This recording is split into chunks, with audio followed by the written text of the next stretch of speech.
All right, so we're going to solve a problem involving Coulomb's law, but also the superposition of charges. And all it means when we're talking about superposition is we've got multiple charges that are acting on a single charge.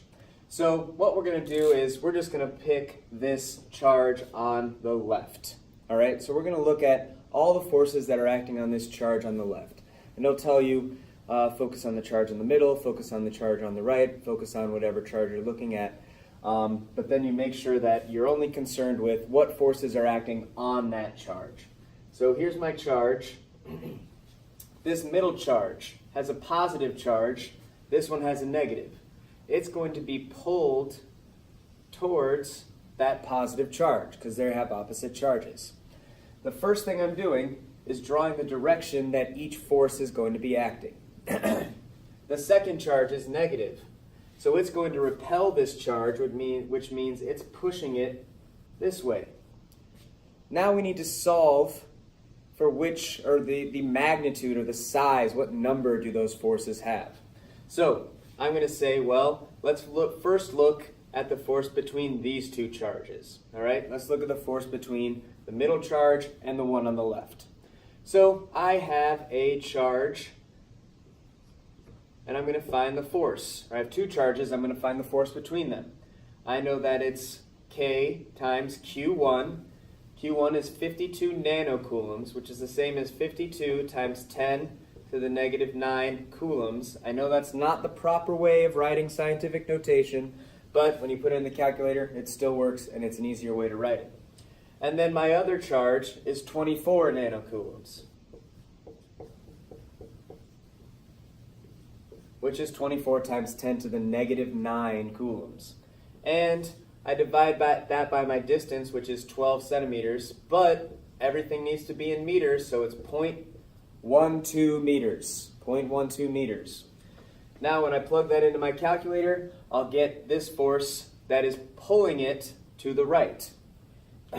So, to make sure that you're putting that into your calculator, you want to make sure you have all the things in parentheses.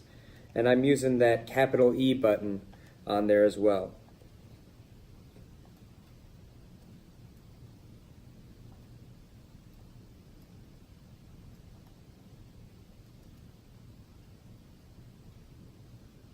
And I get 7.8 times 10 to the negative 4 newtons.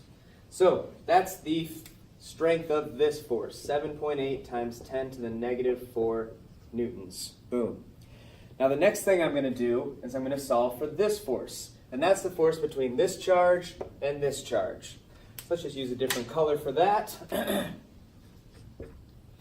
And in fact, let's draw the arrow a different color to make sure that we know which force we're solving for. That might be helpful.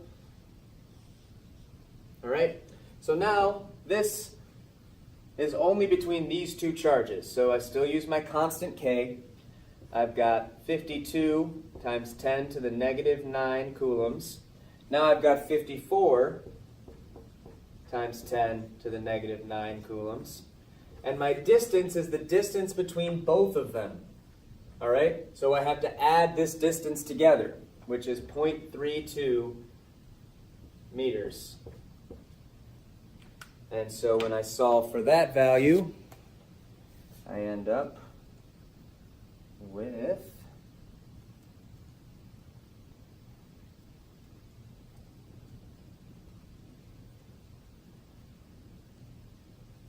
.47 times 10 to the negative 4.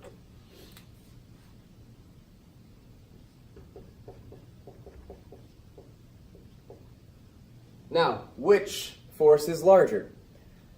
The force that's pulling it to the right is larger. The force pulling it to the right is larger. So what I'm going to do is I'm going to say, well, this force is pulling it to the right, that one's to the left. So to find the total, or the net force, I need to subtract. So I say 7.8 times 10 to the negative 4 minus 2.47 times 10 to the negative 4 equals, and I should get, they're going to be 5 point, just to make sure I don't make any basic computational errors, 5.33 times 10 to the negative 4. And that is, of course, in newtons. And then what direction is that? Well, the bigger force was to the right, so it's going to be to the right. So again, positives versus negatives are what you're using to determine the direction of that force. It just helps you to draw the arrows. Once you've drawn the arrows, don't be putting negatives and positive signs into your calculation, because it's going to give you a negative sign to the right, and so you're going to maybe accidentally subtract that. You're going to put a negative sign here, and it's going to give you a bigger number. Just use the actual values, because the sign is just there to help you draw those arrows. All right? And then make sure that you're converting to meters, converting to coulombs. If it's microcoulombs, it's 10 to the negative 6. Nanocoulombs, 10 to the negative 9. But those are the important strategies you need to make sure you're using to solve problems like this. All right, hope that helps. Thanks.